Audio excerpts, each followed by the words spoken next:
Et salut à tous, il n'y a pas si longtemps on a fait une vidéo sur le Wireless Go. Aujourd'hui on va faire un retex, un retour d'expérience et on va parler un petit peu des accessoires qui peuvent être sympas à acheter si vous prenez les Wireless Go. On est parti, go!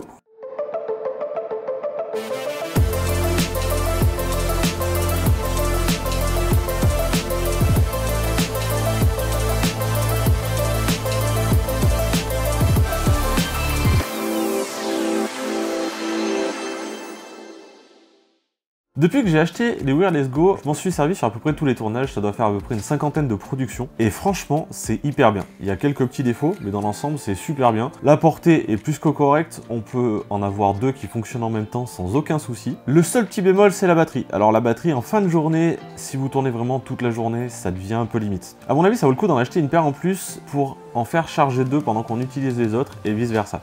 C'est le seul vraiment gros bémol que j'ai trouvé. Autre chose, sur une de mes paires, le bouton est devenu assez compliqué à utiliser. Des moments, il faut appuyer assez fort, mais ça le fait que sur un des 4 que j'ai, donc c'est peut-être un petit défaut de fabrication. Sinon, en soi, il est top, il est vraiment bien, on s'en est servi beaucoup, ça perd pas en qualité de charge, ça perd pas en qualité de son. Le prix non plus baisse pas, du coup, c'est quand même relativement cher, mais c'est quand même, pour le prix, à mon avis, encore à l'heure actuelle, le meilleur rapport qualité-prix en termes de micro qui existe. Pour la version blanche, on est aux alentours de 200 € sans micro lavalière. Et pour la version noire, on est aux alentours de 180 €. Alors c'est sûr que ça reste un budget, mais franchement, ça vaut le coup. C'est vraiment solide. Par contre, sur la connectique ici, on branche les micro-cravates. Nous, ça nous arrivait 2 fois que juste en bougeant un peu, les micros sortent du rod. Donc vérifiez bien et faites attention qu'ils soient bien plugués dedans. Alors à la base, moi je le rangeais dans l'étui vendu avec. C'est une petite housse néoprène, mais c'est hyper petit, on rentre à peine les micros, donc après avec toutes les connectiques, les micro-cravates, on pouvait rien rentrer. Ce que j'ai fait, c'est que j'ai investi dans ça. C'est une pochette, un peu comme les disques durs, mais dédiée au rod. C'est-à-dire qu'on peut rentrer 3 jeux de rod complets. Donc moi j'en ai 2, c'est parfait.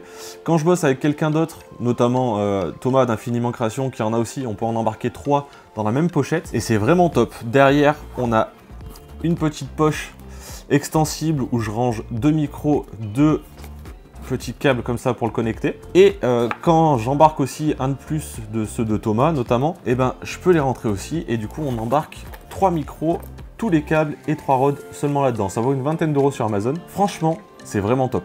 C'est costaud, c'est solide et vos micros ne craignent absolument rien. Dernier petit accessoire qu'on a trouvé un peu cool, c'est un micro à main, micro style interview qui vient de chez Rode. Et en enlevant la mousse, on peut juste venir plugger un Wireless Go dedans. Comme ça. Ça nous permet d'éviter d'avoir plusieurs micros. Donc un seul micro et pour le format interview, c'est parfait. La mousse coupe bien du vent, mais n'étouffe pas le son du tout. C'est vraiment pas mal.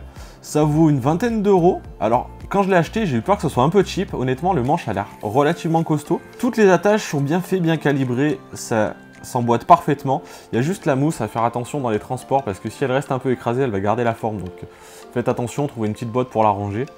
Et après, franchement, ça fait un petit micro d'interview assez propre. Alors si je peux trouver juste un point négatif à ça, c'est qu'effectivement, aucune marque, même pas Rode, ne fait de boîte de rangement pour ça. Et du coup, la mousse, il faut trouver un système D pour la ranger, la protéger un peu dans son sac pour éviter justement qu'elle soit écrasée. Mais sinon, en soi, le produit est plutôt bien. C'est peut-être un poil cher pour ce que c'est, parce que c'est mine de rien juste une barre d'alu et une petite mousse, mais ça fait le taf, ça évite d'avoir plusieurs micros et franchement, nous on l'a utilisé sur un tournage sur notre nouvelle chaîne qu'on a fait justement avec Thomas d'Artpack. On vous met le lien en description si vous voulez aller voir le rendu du son. Vous avez juste à aller cliquer et vous pouvez nous dire en commentaire ce que vous en pensez. Voilà pour la petite review, pour le retour d'expérience. Si vous avez d'autres avis sur le Rode, n'hésitez pas à le mettre en commentaire. J'espère que ça vous a plu, que ça vous a aidé et je vous dis à la prochaine. Ciao!